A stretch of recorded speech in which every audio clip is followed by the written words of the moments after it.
आज हम आप सबको होली का सॉन्ग सुनाएंगे। पार्वती जी आती हैं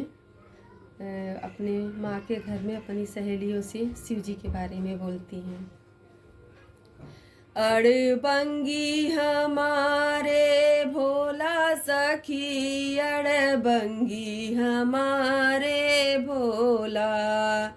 अड़बंगी हमारे भोला सखी, अड़बंगी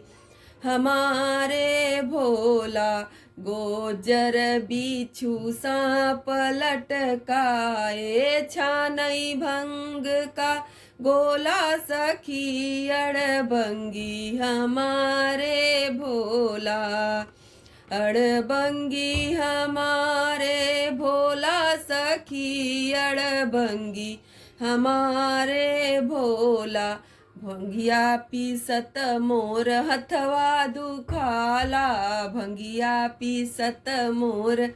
हथवा दुखाला, हाथे में पड़ी गया फफोला सखी, अड़बंगी हमारे भोला,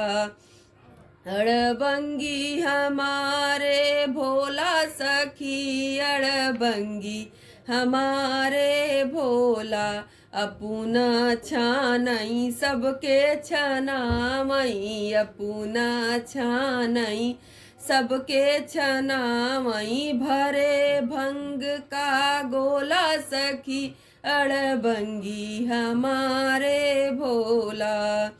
अड़बंगी हमारे भोला सखी, अड़बंगी हमारे भोला, हमारे भोला की भोली सूरतिया,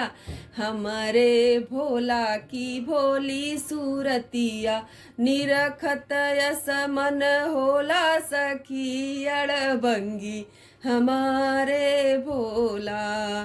अड़बंगी हमारे भोला सखी, अड़बंगी हमारे भोला,